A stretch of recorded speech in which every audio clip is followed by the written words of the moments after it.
Kahit maganda ang nilalaro nitong Magnolia Chicken Templados, merong mga naniniwala na baka pumasok pa rin ito sa mga trade kung saan sila ay posibleng makinabang.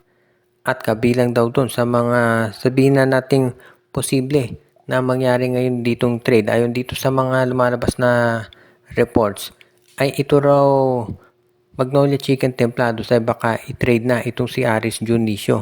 Tapos si Aris Junicio ay parang nawala na ng papel dito sa Magnolia ever since nung lumabas na yung ganda ng laro nitong si Xavier Lucero. So posible na baka i-trade si Dionisio para sa isang small forward. Dahil ang balita rin baka ito si Calvin Abueva o Rom De La Rosa ay pakawalan na rin nitong Magnolia Chicken Templados. So kung ite-trade nila si Aris Dionisio, ang kapalit niyan ay small forward. Marami naman silang pwedeng makuha dyan. Una-una si William Navarro pwedeng maglaro yan ng small forward. Ang isa pa itong si Shawnee Winston. At posible rin na ito si Glenn Cobontin. Kabilang lamang yung mga nabanggit na players doon sa mga small forwards na pwedeng makuha ng Magnolia kapalit nitong si Aris Dionisio. At yan ang dahilan kung ba't kinukonsidera ngayon ng management na pakawala na ang nasabing player. Dahil alam naman nila na maraming silang magagawa dito sa Magnolia lalo na kung sakasakali na bibitawan nga nila ito si Dionisio.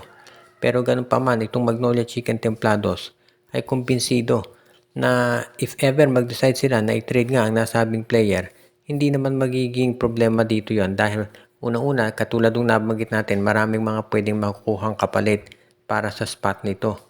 Pangalawa, itong si Aris Dionisio ay mataas ang demand dyan kaya sigurado yung ibang mga teams magkaka-interest sa kanyang serbisyo. Kaya good news itong si Aris Dionisio na mapunta dito sa iba't ibang mga koponan ngayon. Kaya abangan natin kung ano magiging trade options. Napag-uusapan yung mga posibleng trade itong Rain or Shine at Phoenix Fuel Masters ay nag-uusap na rin daw kung sakasakali na magawan nila ng paraan yan. Sa ngayon kasi kabilang daw dun sa mga nakikita natin na posibleng mangyari kasi dito, ito kasing Rain or Shine Elasto Painters, alam natin, ay naghahanap ngayon ng big man lalo na nga at may iniinda itong si Bob Belga. So posible daw na ayon doon sa mga reports ang mangyari dyan, itong Rain or Shine Elasto Painters ay kukunin itong sabihin natin si Kai Balungay mula dito sa Phoenix Fuel Masters na nangangailangan sila ng center. At ang ipapalit naman nila ay yung guard nila na si Adrian Nocum. So yan daw yung kabilang doon sa mga posibilidad na mangyari ngayon. Lalo na at alam natin na itong Phoenix Fuel Masters ay medyo nag-i-struggle na rin. At baka nakaharap na rin ng magiging sabihin na nating dahilan para mag-revamp. So kung ite-trade ng Rain or Shine itong si Kai Balungay, sigurado na magiging maganda resulta niyan para dito sa Fuel Masters at dito sa Rain or Shine Elasto Painters dahil si Adrian Nocum naman yung makukuha nilang kapalit. Kaya hindi naman siguro natin masasabi na malulugi talaga ang kahit aling koponan. Kaya nasisiguro din natin na magiging itong Rain or Shine Elasto Painters naman, hindi sila yung tipo ng team na talagang sabihin na natin na magiging walang kahahantungan yung kanilang magagawing moves.